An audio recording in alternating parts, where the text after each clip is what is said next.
Praise the Lord, praise the Lord, praise the Lord. Hallelujah. എല്ലാവർക്കും യേശു ക്രിസ്തുവിന്റെ നാമത്തിൽ സ്നേഹവന്ദനം. आप सभी को यीशु मसीह के नाम से जय मसीह की। വീണ്ടും നമുക്ക് ഗിരിപ്രഭാഷണത്തിലേക്ക് തന്നെ വരാം. हम फिर से परमेश्वर के पहाड़ी उपदेश की ओर हमारे ध्यान को लेकर चलेंगे। കഴിഞ്ഞ ദിവസം നമ്മൾ ചിന്തിച്ചത് മത്തായി 5:3 ആത്മാവിൽ ദരിദ്രരായവർ ഭാഗ്യവാന്മാർ സ്വർഗരാജ്യം അവർക്കുള്ളത്. पिछले दिनों में हम ये बात में भी मनन कर रहे थे कि धन्य है वे जो मन के दीन हैं, क्योंकि स्वर्ग का राज उन्हीं का है। ഞാൻ പറഞ്ഞു ലോകം എന്ത് ചിന്തിക്കുന്നു അതിന് ജസ്റ്റ് ഓപ്പോസിറ്റ് ആയിട്ടാണ് യേശു പ്രസംഗിച്ചത്. मैं ये बात को पिछले दिनों में आपसे बता रहे थे कि दुनिया क्या सोचता है, उसके ठीक विपरीत यीशु मसीह अपनी बातों को बताता है। കാരണം ചരിത്രത്തിൽ എങ്ങും നമ്മൾ കേട്ടിട്ടില്ല, ഒരു പുസ്തകത്തിനും വായിച്ചിട്ടില്ല, ഒരു സാഹിത്യകാരന്മാരും എഴുതിയിട്ടില്ല ദരിദ്രന്മാര് ഭാഗ്യവാന്മാരെന്ന്. और कारण यह है कि चरित्र में, इतिहास में हम कभी भी ये बात को नहीं देखते हैं कि कहीं पर भी किसी ने भी इस प्रकार से बताया गया हो कि जो मन के दीन है वे धन्य हैं, क्योंकि स्वर्ग का राज उन्हीं का है। എല്ലാവരും ദാരിദ്ര്യത്തിൽ നിന്ന് പുറത്തു വരാൻ എങ്ങനെയെങ്കിലും റിച്ച് ആണ്, അവൻ ഇച്ചിരി പൈസ ഉള്ളവനാണ്, അല്ലെങ്കിൽ അവനൊരു ഭാഗ്യവാനാണ്, അവനൊരു ധനവാനാണെന്ന് കേൾപ്പിക്കാൻ വേണ്ടി ശ്രമിക്കുമ്പോൾ യേശു പറയുകയാണ് ധനവാൻ സ്വർഗരാജ്യത്തിൽ കടക്കുന്നത് വളരെ ബുദ്ധിമുട്ടാണ്, ഒട്ടകം സൂചിക്കുഴിയിലൂടെ കടക്കുന്നത് പോലെ ആയിരിക്കുമെന്ന്. और सभी लोग किसी भी रीति से दरिद्रता में से या गरीबी में से बाहर आकर धनवान बनने की कोशिश करते हैं, लेकिन यीशु मसीह ये बात को हमें बताता है कि धनवान को स्वर्ग राज्य में प्रवेश करना बहुत मुश्किल बात है। जैसे एक ऊंट उस सुई के उस छोटी सी छेद में से जैसे बाहर आने के लिए असंभव है, ऐसे धनवान की स्थिति बनती है। നമ്മൾ പഠിച്ചു വെച്ചിരിക്കുന്നത് പ്രൈസ് ലോർഡ് ധനവാന്മാർക്കാണ് വിശാലതയും, ധനവാന്മാർക്കാണ് അനുഗ്രഹവും, ധനവാന്മാരാണ് ഉന്നതിയിലും ഉള്ളവരെന്ന് ചിന്തിക്കുമ്പോൾ യേശു പറയുകയാണ് ധനവാന്മാരുടെ കാര്യം കഷ്ടമാണ്, എന്നാൽ ദരിദ്രന്മാർക്ക് സ്വർഗരാജ്യം കിട്ടും. दुनिया जब हमें सिखाता है कि इस प्रकार सिखाते हैं कि धनवान जो है उनको सब कुछ मिलता है, उनको सारी पदवियां मिलती हैं, सारी उपलब्धियां उनको हासिल होती हैं, लेकिन यीशु मसीह हमें इस प्रकार सिखाता है कि जो धनवान है उसकी जो हालत है वो बेकार हालत में रहते हैं, परंतु जो मन का दीन है वे स्वर्ग का राज्य को निश्चय प्राप्त करते हैं। എന്ന് പറഞ്ഞാൽ ലോകം എന്ത് ചിന്തിക്കുന്നുവോ, ലോകത്തിന്റെ ഫിലോസഫി എന്തോ അതിന്റെ ജസ്റ്റ് ഓപ്പോസിറ്റ് ആണ് യേശു പറയുന്ന കാര്യം. कारण इतना ही है कि दुनिया जो सिद्धांत या दुनिया जो जो बातें हमें सिखाती हैं उसके ठीक विपरीत है यीशु मसीह जो हमें वचन में सिखाता है। ഇന്ന് ഞാൻ ചിന്തിക്കാൻ ആഗ്രഹിക്കുന്ന ദരിദ്രന്മാർക്കുള്ള പ്രതിഫലം, അതാണ് സ്വർഗരാജ്യം എന്ന് യേശു പ്രസംഗിക്കുന്നത്. आज हम मनन करने के लिए इच्छा करने वाला विषय क्या है कि जो मन के दीन है उनके लिए परमेश्वर की ओर से मिलने वाला प्रतिफल क्या क्या है वो हम आज देखेंगे। ഞാൻ കഴിഞ്ഞ ദിവസം ചില എക്സാമ്പിൾ പറഞ്ഞു, ഒന്ന് ചുങ്കക്കാരന്റെയും പരീശന്റെയും കാര്യം. मैं पिछले दिनों में कुछ बातों को आपको बता रहे थे उदाहरण के रूप में कि चुंगी लेने वाला और फरीसी के विषय में वचन क्या बताता है। പരീശൻ അവന് സെൽഫ് സഫിഷ്യന്റ് ആയിട്ട് എന്ന് പറഞ്ഞ ആത്മീയ ജീവിതത്തിൽ പോലും അവനൊരു നിഗളം പ്രസ്താവിക്കുമ്പോൾ ചുങ്കക്കാരൻ വളരെ ദീനതയോടുകൂടെ പ്രാർത്ഥിക്കുന്ന നമ്മൾ കാണുന്നത്. उसका अर्थ इतना ही है कि फरीसी व्यक्ति अपने आप में पर्याप्तता महसूस करते हुए वे आत्मिक जीवन में भी एक घमंड को रखते हुए जब वे प्रार्थना कर रहे थे, यहाँ पर चुंगी लेने वाले को हम देखते हैं कि वे प्रभु की ओर सर भी उठा नहीं पाने वाली अवस्था में वे परमेश्वर के सामने गिड़गिड़ा रहे हैं। ഇവിടെ ധനവാനെ അല്ലെങ്കിൽ പരീശനെ പുകഴ്ത്തുന്നതിലുപരി ഇവിടെ യേശു പറയുന്നത് ആ ചുങ്കക്കാരനെ പുകഴ്ത്തുന്നതാണ്. और यहाँ पर उस धनवान व्यक्ति या उस फरीसी व्यक्ति को ऊंचा उठाने से भी बढ़कर यीशु मसीह उस चुंगी लेने वाला व्यक्ति को ऊंचा उठाता है.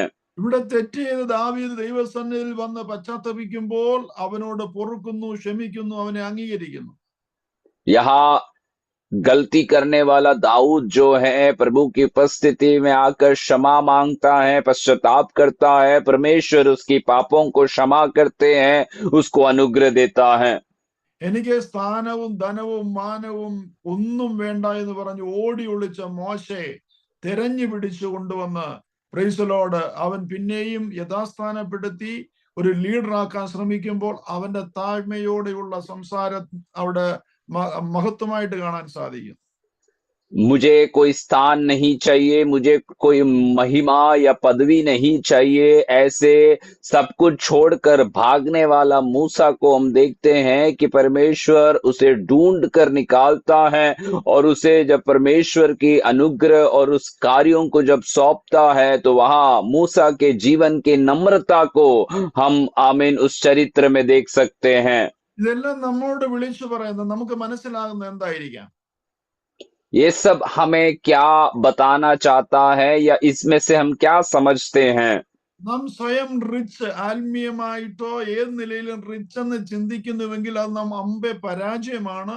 എന്നാൽ നാം എന്ത് തെറ്റ് ചെയ്താലും ഏത് നിലയിലായിരുന്നാലും നാം സ്വയം സമ്മതിക്കുവാൻ ശ്രമിക്കുന്നെങ്കിൽ അവിടെ നമ്മെ അംഗീകരിക്കുകയും നമുക്ക് നിത്യത അവകാശമായി ദൈവം തരികയും ചെയ്യും.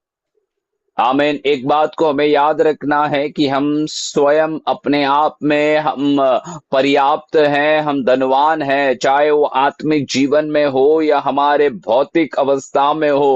हम यदि ऐसे सोचते हैं तो हमारे एक पराजय की एक अवस्था में हम जा रहे हैं, ये भूलना नहीं है। परंतु तो हम आमीन परमेश्वर की उपस्थिति में अपने आप को जब नम्र करेंगे तो प्रभु का कार्य हमारे जीवन से हो पाएगा।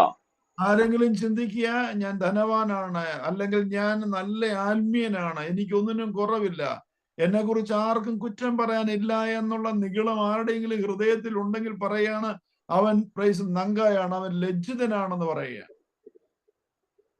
और यदि कोई ऐसे सोचता है कि मैं धनवान हूं, मेरे पास बहुत सारे धन है, दौलत है, मैं बहुत आत्मिक व्यक्ति हूं, तो वचन कहता है कि वे उसके पास कुछ भी नहीं है, वे शून्यता को पाया हुआ व्यक्ति हैं। Praise Lord. ആരെങ്കിലും എന്റെ മുൻപിൽ എന്റെ ശബ്ദം കേൾക്കുന്നവര് പ്രൈസ് ലോർഡ് എന്നെ കർത്താവ് അംഗീകരിക്കുമോ എന്ന് ചിന്തിക്കുന്നവർ ആരെങ്കിലും ഉണ്ടെങ്കിൽ കുറവുകള്, തെറ്റുകള്, വീക്ക്നെസ് പ്രൈസ് മൂലം ഇന്ന് ദൈവത്തിന്റെ പരിശുദ്ധാത്മാ നമ്മെ ഓർമ്മപ്പെടുത്തുകയാണ്, നിങ്ങൾ അത് അംഗീകരിക്കുന്നെങ്കിൽ നിങ്ങൾക്കുള്ളതാണ് സ്വർഗരാജ്യം എന്ന പ്രതിഫലം. और कोई भी अपने आप में हमारी आवाज जो सुन रहे हैं वे अपने आप में इस प्रकार स्वीकार करने के लिए तैयार हैं कि मैं गलत व्यक्ति हूं, मुझ में कमियां हैं, मुझ में गलतियां हैं, और प्रभु के सामने कबूल कर कर क्षमा मांगने के लिए तैयार होते हैं तो परमेश्वर का अनुग्रह प्रभु आपको देगा। और वचन इस प्रकार कहता है कि स्वर्ग राज्य उन्हीं का है। രാജാവെന്നില്ല, അവിടെ ചുങ്കക്കാരനെന്നില്ല, അവിടെ വേശ്യയെന്നില്ല, ആര് യേശുവിനെ അംഗീകരിക്കാൻ ദൈവസന്നിധിയിൽ ചെന്ന് താഴ്മയോടെ ഏറ്റുപറയാൻ തയ്യാറാകുന്നുവെങ്കിൽ അവരെ അംഗീകരിക്കുകയും അവർക്ക് വേണ്ടി സ്വർഗരാജ്യം വാഗ്ദത്തം ചെയ്തന യേശുവിന്റെ വചനം. और वहां पर कोई यीशु मसीह जो है भेदभाव को नहीं दिखाता है, चाहे वो राजा हो या चुंगी लेने वाला हो या वेश्यावृत्ति करने वाले व्यक्ति हो। प्रभु की उपस्थिति में जाकर अपने जीवन के गलतियों को कबूल करके माफी मांगने के लिए पश्चाताप के अनुभव में वे जाते हैं तो परमेश्वर उसको अपनाते हैं और प्रभु उसके जीवन में अनुग्रह और सामर्थ को देता है। ഈ ലോകത്തിലെ ഒരു നല്ല ഫാമിലി, നല്ല കമ്പനിയിലോ ഗവൺമെന്റിലോ ഏതൊരു നല്ല പൊസിഷനിൽ ആരെയെങ്കിലും അപ്പോയിന്റ് ചെയ്യണമെങ്കിൽ അവന്റെ ലൈഫ് ഹിസ്റ്ററി, അവന്റെ ബാക്ക് ഹിസ്റ്ററി പരിശോധിക്കുന്നത് ഒരു പ്രവണത, പരിശോധിക്കുന്ന രീതിയുണ്ട്. और इस दुनिया में कोई भी एक अच्छे नौकरी के लिए, एक अच्छी संस्था में या कोई भी सरकारी नौकरी के लिए कोई भी जगह पर किसी को यदि भर्ती करवाना है तो वहां पर उस व्यक्ति का सारे इतिहास को ढूंढा जाता है कि यदि इसके अंदर कोई भी प्रकार की गलत बात या गलत इतिहास है या नहीं, उसी के बाद ही उसे उस नौकरी दी जाती है। ഒരു നല്ല ചർച്ചിൽ ഒരു പാസ്റ്ററെ അപ്പോയിന്റ് ചെയ്യണമെങ്കിൽ ഏറ്റവും കുറഞ്ഞത് 2 പേരുടെ റെക്കമെൻഡേഷൻ ആവശ്യമാണ്. एक अच्छी कलीसिया में एक परमेश्वर के दास को यदि नियुक्ति दिया जाना है तो कम से कम 2 परमेश्वर के दासों का सिफारिश उस विषय के लिए जरूरी होता है। എന്നാൽ യേശു ഇവിടെ പറയുന്നത് എന്താണെന്ന് അറിയാമോ? ഈ ബാക്ക്ഗ്രൗണ്ട്, നിങ്ങളുടെ ശ്രേഷ്ഠത, നിങ്ങളുടെ എനി കൈൻഡ് ഓഫ് ബാക്ക്ഗ്രൗണ്ട് യേശു ചോദിക്കുന്നില്ല. നിങ്ങൾ ദൈവസന്നിധിയിൽ താഴുവാൻ, പശ്ചാത്തപിക്കുവാൻ, ഏറ്റുപറയാൻ തയ്യാറാണോ? നിങ്ങൾക്കുള്ളതാണ് സ്വർഗരാജ്യം. लेकिन यहाँ पर यीशु मसीह हमें ये बात को बताता है कि यीशु मसीह हमारे किसी भी प्रकार की पृष्ठभूमि को या हमारी पुरानी अवस्थाओं को पूछता नहीं है। यदि हम प्रभु की उपस्थिति में नम्र होने के लिए, अपने आप को समर्पित करने के लिए, गुनाहों को कबूल करने के लिए तैयार है तो उन्हीं लोगों को स्वर्ग राज्य दी जाती हैं। അങ്ങനെയുള്ളവരോട് അവരുടെ കുറവുകളെ എന്നേക്കുമായി ക്ഷമിക്കുന്നു എന്ന ദൈവവചനം പറയുന്നത്. और ऐसे लोगों को प्रभु वचन में इस प्रकार कह रहा है कि उनके जो कमियां हैं, उनके जीवन के जो कमजोरी बात है, उनको प्रभु हमेशा हमेशा के लिए क्षमा करता है। മാത്രമല്ല അവർക്ക് നിത്യത, പ്രൈസ് ദി ലോർഡ്, അവകാശമായി ദൈവം വാഗ്ദത്തം ചെയ്തിരിക്കുക. इतना ही नहीं, परमेश्वर का वचन ये बात को भी बता रहा है कि उनके लिए जो है अनंतता हमेशा हमेशा के लिए परमेश्वर ने स्थापित किया है। ഇതിന്റെ അർത്ഥം എന്താ? എന്താ നമ്മളുടെ ഈ പാഠം പഠിപ്പിക്കുന്നത്? ये जो पाठ है हमें क्या सिखाना चाहता है? നമ്മൾ നിഗളികളായിരിക്കരുത്. हम कभी भी अहंकारी नहीं बनना है। നമുക്ക് എല്ലാം തികഞ്ഞവനെന്നുള്ള ഭാവം ഒരിക്കലും നമ്മുടെ ജീവിതത്തിൽ ഉണ്ടായിരിക്കരുത്. हमारे जीवन में सब कुछ हमने प्राप्त किया है, ऐसा एक सोच कभी भी हमारे अंदर नहीं आना है। മറ്റുള്ളവരെക്കാൾ ഞാൻ മെച്ചമാണെന്ന്, ആത്മീയമായിട്ട് എല്ലാ നിലയിലും മെച്ചമാണെന്നുള്ള ചിന്ത ഒരിക്കലും നമ്മുടെ ഹൃദയത്തിൽ ഉണ്ടാകരുത്. हम दूसरों से भी बड़े अच्छे स्तर में हैं या बढ़कर है, चाहे वो आत्मिक जीवन में हो या भौतिक अवस्था में हो, कभी भी हम अपने अंदर ऐसे सोचना नहीं है। ചിലര് അവരുടെ കുടുംബജീവിതത്തെ കുറിച്ച് അഹങ്കാരത്തോടെ സംസാരിക്കുന്ന കേട്ടിട്ടുണ്ട്. कई लोग अपने पारिवारिक जीवन के विषय में बड़ी अहंकार के शब्दों को बोलते हुए मैंने सुना है। ചില അവരുടെ മക്കളെ കുറിച്ച് അഹങ്കാരത്തോടെ സംസാരിക്കുന്ന കേട്ടിട്ടുണ്ട്. कई बार कई लोग जो हैं अपने बच्चों के विषय में बड़ी अहंकार के शब्दों को बोलते हुए मैंने सुना है। ചിലർ അവരുടെ പൊസിഷൻസിനെ, അവരുടെ ധനത്തെ, അവരുടെ ജീവിത ശൈലിയെ കുറിച്ച് അഹങ്കാരത്തോടെ പറഞ്ഞിട്ട് പറയും ദൈവം എനിക്ക് തന്നതാണെന്ന് പറയും. പക്ഷെ പറയുന്നതിനകത്തൊരു അഹങ്കാരം ഉണ്ടായിരിക്കും. कई लोग अपनी पदवी के विषय में, अपने धन दौलत के विषय में और अपने जीवन शैली के विषय में अहंकार की बातों को कहते हुए और इस प्रकार कहते भी हैं कि परमेश्वर ने मुझे दिया है, परंतु उसके अंदर अहंकार की बातें छिपी रहती हैं। അത് ദൈവം അംഗീകരിക്കുന്നോ എന്ന് എനിക്ക് അറിഞ്ഞുകൂടാ. मैं ये नहीं समझ पाता हूं कि क्या परमेश्वर इन बातों को स्वीकार कर रहा है या नहीं। ദൈവവചനം പറയുന്ന ചില കാര്യങ്ങൾ ഇന്ന് ഞാൻ നിങ്ങളോട് സംസാരിക്കാൻ ആഗ്രഹിക്കുക. परमेश्वर का वचन बताने वाली कुछ बातों को मैं आपको आज बताना चाहता हूं। ഇബ്രായ ലേഖനം 8:12 പറയുന്നത്, ഞാൻ അവരുടെ അകൃത്യങ്ങളെ കുറിച്ച് കരുണയുള്ളവനാകും, അവരുടെ പാപങ്ങളെ ഇനി ഓർക്കയില്ല. और इब्रानियों की पत्री 8 अध्याय उसका 12 वचन में इस प्रकार कहता है कि मैं उनकी अधर्म को आमीन भूल कर मैं उनकी आमीन किसी भी बातों को ध्यान नहीं रखूंगा। ഇബ്രായ ലേഖനം 10:17 ആ അർത്ഥം തന്നെയാ വരുന്നത്. इब्रानियों की पत्री जो है उस 10 अध्याय उसके 17 वचन में भी यही अर्थ को बताने वाली आयत बताया गया है। യിരെമ്യാവിന്റെ പുസ്തകം, പ്രവചന പുസ്തകം 31 അധ്യായം 31 മുതൽ 34 വരെ, ജെരമ്യ 31 to 34, അതേ അർത്ഥത്തിലാ സംസാരിക്കുന്നത്. यिर्मयाह नबी की पुस्तक 31 अध्याय उसकी 31 पद से लेकर 34 पद तक भी जो वचन पढ़ते हैं वही अर्थ को बताने वाली वचने हैं। എന്നാൽ നീ ഏതെങ്കിലും സമയത്ത് ഏതെങ്കിലും നിലയിൽ if you say that you are rich, then it will be doubtful. और आप यदि किसी भी समय में या किसी भी स्थिति में आप अपने आप से कह रहे हैं कि आप धनवान हैं, तो आपके विषय में बड़ी शंका की बातें होती हैं।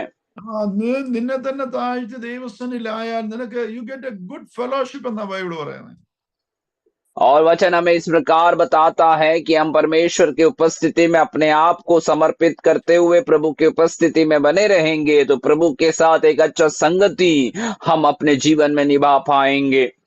സമയക്കുറവുണ്ട് ഞാൻ ചില വാക്യങ്ങൾ ഇങ്ങനെ വായിച്ചു പോകാൻ ആഗ്രഹിക്കുക. समय की कमी के कारण कुछ आयतों को मैं जल्दी से पढ़कर आगे बढ़ना चाहता हूँ।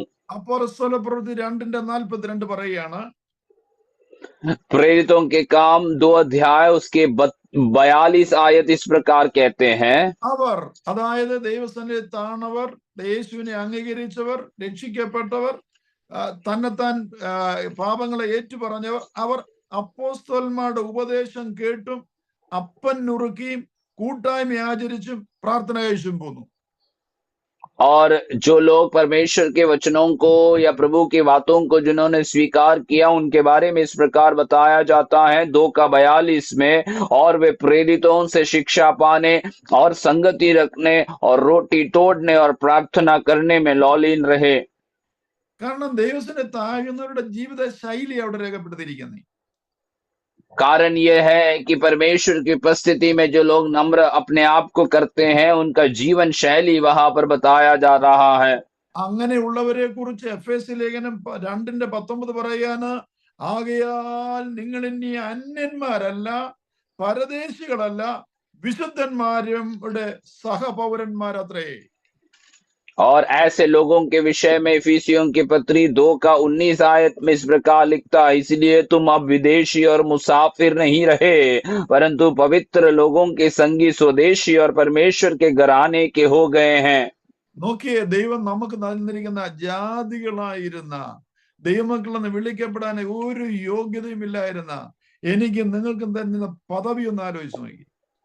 आप थोड़ा अपने आप में समझ कर देखिए या सोच कर देखिए कि हम जो परमेश्वर की उपस्थिति में अन्य जाति थे, हम जो विदेशी थे, प्रभु के चरणों में हमारे लिए परमेश्वर ने जो पदवी और जो श्रेष्ठता हमारे लिए दिया है उसके बारे में थोड़ा समझकर या कल्पना कर देखें।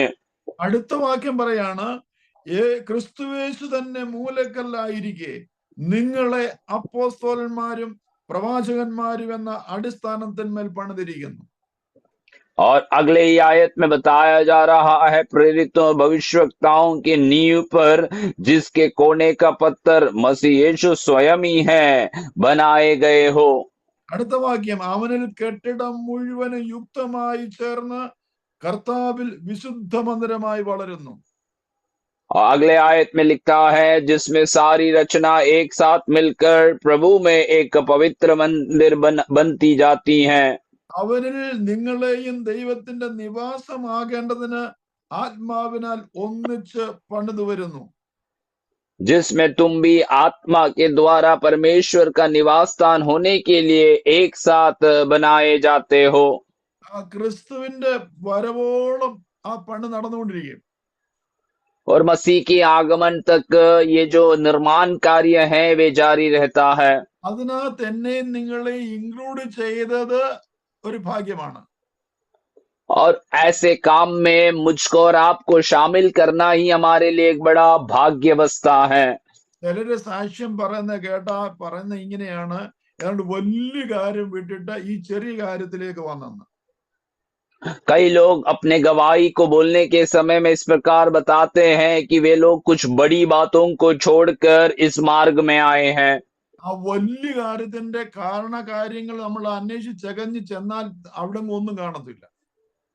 और ऐसे बड़े बातों के विषय में यदि उसके जांच पड़ताल करके हम वहां पर जाएं तो इतनी जो बड़े बड़े बात कह रहे थे उसके उसके लायक कुछ बात वहां पर नहीं रहती। എന്നാ ദൈവസന്നിധി നാം നമ്മുടെ തെറ്റുകളെ പാപങ്ങളെ ഏറ്റുപറഞ്ഞ നിമിത്തം ദൈവം നമുക്ക് തന്നിരിക്കുന്ന പ്രിവിലേജ്, നമുക്ക് തന്നിരിക്കുന്ന അനുഗ്രഹങ്ങളുടെ പട്ടിക ഞാൻ വായിച്ചുകൊണ്ടിരിക്കുന്നത്. लेकिन परमेश्वर की उपस्थिति में जो लोग अपने पाप को कबूल करते हैं और अपने जीवन को प्रभु के सामने समर्पित करते हैं, उन लोगों को मिलने वाली आशीषों का एक बड़ी सूची मैं आपके सामने अभी पढ़कर सुना रहा था। യോഹന്നാന്റെ ലേഖനം ഒന്നാമത്തെ ലേഖനം 1-ാം അധ്യായം 3-ാം വാക്യം പറയുന്നത്, നിങ്ങൾക്ക് ഞങ്ങളോടുകൂടെ കൂട്ടായ്മ ഉണ്ടാകണം. ഞങ്ങളുടെ കൂട്ടായ്മയോ പിതാവിനോടും അവന്റെ പുത്രനായ യേശു ക്രിസ്തുവിനോടും മാത്രമേ. और पहले यूहन्ना की पत्री पहला अध्याय उसके तीसरे आयत में इस प्रकार लिखा है कि इसलिए कि तुम हमारे साथ सहभागी हो और हमारी यह सहभागिता पिता के साथ और उसके पुत्र यीशु मसीह के साथ है। ആരെങ്കിലും ഈ ലോകത്തിലെ ആരെങ്കിലും ഒരു വലിയ ആളിന്റെ ഫ്രണ്ടാണ്, എന്റെ ഫ്രണ്ടാണ് ഒരു IAS ഓഫീസർ, IPS കാരൻ, അല്ലെ ഒരു MLA MP എന്ന് പറഞ്ഞാൽ എന്ത് ഭയങ്കര അഭിമാനമാണെന്നറിയാം. कई लोग आमीन इस संसार में यदि कोई ऐसी उच्च पदवी में बैठने वाला MLA हो या IPS ऑफिसर हो या कोई मंत्री हो, उसका यदि वो मित्र रहता है तो उस मित्र के विषय में कितनी गर्व से बातों को कहते हैं। അവരോട് കൂടെ ഒരു സെൽഫി ഒക്കെ എടുത്ത് വേണമെങ്കിൽ അത് സൂക്ഷിച്ചു വെക്കും. और उनके साथ एक चित्र वे खींचकर वे चाहिए तो वे उसे बहुत संभाल कर उस चित्र को रखेंगे। അതൊക്കെ ഇങ്ങനെ ഗ്രൂപ്പുകൾ അയച്ചു കൊടുക്കും, ഞാൻ ഇന്നയാളുടെ ഫ്രണ്ടാണെന്ന് അറിയിക്കാൻ. और ऐसे वे दूसरे लोगों को भी ये बात को बताने की कोशिश करते हैं कि मैं फलाना व्यक्ति का एक अच्छा खास मित्र हूं। ഇവിടെ തന്നെത്താൻ താഴ്ത്തുന്ന നിമിത്തം, പ്രൈസ് ലോർഡ്, ആത്മാവിൽ ദരിദ്രരായ നിമിത്തം സർവശക്തനായ ദൈവത്തിന്റെ പിതാവിന്റെയും പുത്രന്റെയും പരിശുദ്ധാത്മാവിന്റെയും കൂട്ടായ്മയിലാണ് നാം. और यहाँ पर हम जब अपने आप को समर्पित करते हैं, अपने आप को जब शून्य कर देते हैं, तो यह वचन हमें बताता है कि सर्वशक्तिमान परमेश्वर के साथ, उस पिता और पुत्र यीशु मसीह के साथ हम सहभागिता निभा रहे हैं। അതുകൊണ്ടാണ് നാം അഭിമാനത്തോടെ സാക്ഷ്യങ്ങൾ പങ്കുവയ്ക്കുന്നത്. इसलिए हम बड़े गर्व के साथ हम अपनी गवाहियों को दूसरों के साथ बांटने के लिए तैयार रहते हैं। അങ്ങനെ അതിൻ്റെതായ അർത്ഥം മനസ്സിലാക്കി ജീവിക്കുകയും സാക്ഷിക്കുകയും ചെയ്യുന്ന ദൈവജനത്തെ ഓർത്ത് ഞാൻ ദൈവത്തെ സ്തുതിക്കുന്നു.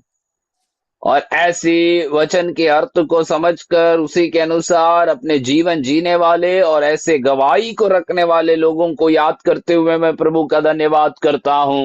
യോഹന്നാന്റെ സുവിശേഷം 5:24 പറയാണ്, ആമേൻ ആമേൻ ഞാൻ നിങ്ങളോട് പറയുന്നു, എന്നെ അയച്ചവനെ വിശ്വസിക്കുന്നവന് നിത്യജീവനുണ്ട്. അവൻ ന്യായവിധിയിലാകാതെ മരണത്തിൽ നിന്ന് ജീവങ്കിലേക്ക് കടന്നിരിക്കുന്നു. He has crossed over from death to life. और यूहन्ना की सुसमाचार 5 अध्याय उसके 27 वचनों में इस प्रकार बताता है कि मैं सच सच तुमसे ये बात को कहता हूं कि जो मुझे अपनाते हैं वे उस न्याय के दंड को ना पाते हुए वे अनंतता में पहुंच चुके हैं। ഇത്ര ബ്യൂട്ടിഫുൾ വേർഡ് അവിടെ ഉപയോഗിച്ചേക്കുന്നത് അറിയാം, മരണത്തിൽ നിന്നും ജീവനിലേക്ക് കടന്നിരിക്കുന്നു. और वहां पर कितना सुंदर शब्द को उपयोग किया गया है, वो यह है कि वे मृत्यु से उस जीवन की ओर वे प्रवेश कर चुके हैं। Crossed over from death to life എന്ന് പറഞ്ഞാൽ അതൊരു പാലം കടക്കുന്നത് പോലെ, പ്രൈസ് ലോർഡ്, ആ മരണത്തിൽ നിന്നും ജീവങ്കിലേക്ക് കടന്നിരിക്കുന്നു എന്നാണ് എഴുതിയിരിക്കുന്നത്. और आमीन अंग्रेजी में इस प्रकार लिखता है कि जिस प्रकार एक पुल से हम एक छोर से दूसरे छोर तक जाते हैं, वैसे हम जो है मृत्यु को छोड़कर जीवन में प्रवेश कर चुके हैं। ഈ ലോകം നമ്മെ കുറിച്ചും ക്രിസ്ത്യാനികളെ കുറിച്ചും എന്ത് പറഞ്ഞാലും ദൈവം നമുക്ക് തന്നിരിക്കുന്ന അഷുറൻസ് എന്ന് പറഞ്ഞാൽ, ഞാൻ മരണത്തിൽ നിന്നും ജീവങ്കിലേക്ക് കടന്നിരിക്കുന്നു. और इस दुनिया मसीहों के विषय में कितना भी कुछ कहने दो, परमेश्वर हमें दिया हुआ एक आश्वासन यह है कि हम जो हैं मृत्यु को पार करके जीवन में प्रवेश किए हुए लोग हैं। നാം മരണത്തിന് അധീനരായിരുന്നു, പിശാചിന്റെ അടിമത്തത്തിലായിരുന്നു, ബന്ധനത്തിലായിരുന്നു. എന്നാൽ യേശു ക്രിസ്തു മൂലം we crossed it. Now we are in life. हम पहले जो थे वो हम मृत्यु के अधीन थे, हम शैतान के अधीन में थे, लेकिन हम यीशु को जानने के बाद हम अपने जीवन में जो मृत्यु हमारे सामने रखी हुई थी उसी को पार करके हम जीवन में प्रवेश कर चुका है। നമുക്ക് എപ്പോഴാ നിരാശയും സങ്കടം ഉണ്ടാകുന്നറിയാമോ? മറ്റുള്ളവർ പറയുന്നത് കേൾക്കുമ്പോൾ നമുക്ക് പെട്ടെന്നൊരു നിരാശയും സങ്കടം ഉണ്ടാകും. എന്നാൽ യേശു പറയുന്നത് കേൾക്കുമ്പോൾ നമ്മുടെ പ്രത്യാശ വർദ്ധിച്ചു വരും.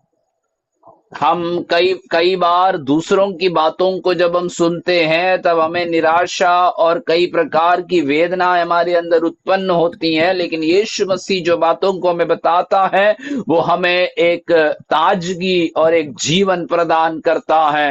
കാരണം റോമാലേഖനം 8:15 പറയുന്നത്, നിങ്ങൾ പിന്നെയും ഭയപ്പെടേണ്ടതിന് ദാസ്യത്തിന്റെ ആത്മാവിനെ അല്ല, നാം അബ്ബാ പിതാവേ എന്ന് വിളിക്കുന്ന പുത്രത്തിന്റെ ആത്മാവിനെ അത്രേ പ്രാപിച്ചിരുന്നത്. और रोमियो की पत्री 8 अध्याय में इस प्रकार बताया जाता है कि हम भयभीत होने के लिए दासत्व की आत्मा को नहीं परंतु हे अब्बा हे पिता कहलाने वाले उस पुत्र की आत्मा को हमने अपने अंदर प्राप्त किया है। ഒരു പൈശാചികമായ ലോകത്തിന്റെ സുവിശേഷ വിരോധിയായ ഒരു എതിരാളിയെ നിങ്ങൾ മീറ്റ് ചെയ്യുമ്പോൾ, നിങ്ങൾ ഫേസ് ചെയ്യുമ്പോൾ നിങ്ങളുടെ ഉള്ളിൽ ഇത് ജ്വലിക്കാറുണ്ടോ? പ്രൈസ് ദി ലോർഡ്, ഞാൻ സ്വർഗസ്ഥനായ പിതാവിന്റെ പുത്രനാണെന്നുള്ള കാര്യം. और एक शैतान से भरा हुआ एक व्यक्ति के सामने हम जब रहते हैं और उसी के सामने हम जब बातें करते हैं तो क्या हमारे अंदर ये बात में हम अपने आप में आनंदित और संतुष्टि होते हैं कि हम परमेश्वर की आत्मा में और परमेश्वर का सामर्थ्य में चलने वाले लोग हैं। നാം ദൈവത്തിന്റെ മക്കളെന്ന് ആത്മാവ് താനും നമ്മുടെ ആത്മാവോട് സാക്ഷ്യം പറയുന്നു. നിങ്ങളുടെ ആത്മാവ് പറയുന്നുണ്ടോ? हम वचन हमें बताता है कि हम परमेश्वर का संतान है कर आत्मा हमारी आत्मा से गवाही देता है, तो क्या हमारे अंदर ऐसी हम बातों को सुन पाते हैं? രക്ഷിക്കപ്പെട്ട, സ്നാനപ്പെട്ട, അഭിഷേകം പ്രാപിച്ച ഇന്ന് നിങ്ങളുടെ ഉള്ളിൽ നിങ്ങളുടെ ആത്മാ നിങ്ങളോട് പറയുന്നത് ബന്ധനത്തെ കുറിച്ചും പൈശാചിക കാര്യങ്ങളെ കുറിച്ചും അടിമത്തത്തെ കുറിച്ചും ഭയത്തെ കുറിച്ചുമാണെങ്കിൽ നിങ്ങൾ അമ്പെ പരാജയമാണ്. और प्रभु के उपस्थिति में उद्धार पाकर बपतिस्मा लेकर आत्मा में चलने वाला व्यक्ति होके यदि आप आज भी अपने आप में कह रहे हैं कि आज आप बंधन में हैं, आप ऐसे आमीन बंधुआई में पड़े हुए हैं, ऐसे शैतान के अधीन में हैं, तो ये बात को समझ लेना कि आपके जीवन एक पराजय का जीवन में आप चल रहे हैं। കാരണം we have to enjoy the freedom in Christ. അതിനാ യേശു ക്രിസ്തു കാലക്രൂശിൽ മരിച്ചത്. कारण यह है क्योंकि हमें मसीह यीशु के उस क्रूस में जो स्वतंत्रता हमें मिलती है उसी में हमारे जीवन में हम आनंदित रहना है।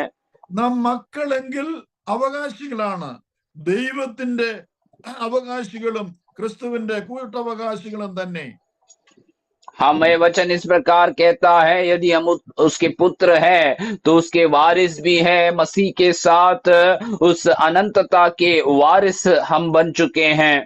ഒരു ധനവാനായ പിതാവിന്റെ ഏകമകൻ ഏറ്റവും പാവപ്പെട്ട ഒരു പെൺകുട്ടി വിവാഹം കഴിച്ച് വീട്ടിൽ കൊണ്ടു ചെല്ലുമ്പോൾ ആ പിതാവിന്റെ സകല സ്വത്തിനും ആ മകനിലൂടെ, ആ ഭർത്താവിലൂടെ അവൾ കൂട്ടവകാശിയായി തീരുകയാണ്. एक धनवान व्यक्ति का इकलौता पुत्र यदि एक बड़ी गरीब परिवार से एक लड़की से शादी विवाह करके यदि वे उसे अपने घर में ले जाता है तो उस धनवान पिता का जो भी संपत्ति है, धन दौलत है, उस पुत्र के द्वारा वो बहू भी उसका एक वारिस बन जाती हैं। ഘടകങ്ങളെ മുഴുവൻ സൃഷ്ടിച്ച പിതാവായ ദൈവത്തിന്റെ ഏകപുത്രനായ യേശു ക്രിസ്തുവിന്റെ മണവാട്ടിയായിരിക്കുന്ന എനിക്ക് നിങ്ങൾക്കുള്ളതാണ് അവന്റെ കൂട്ടവകാശം.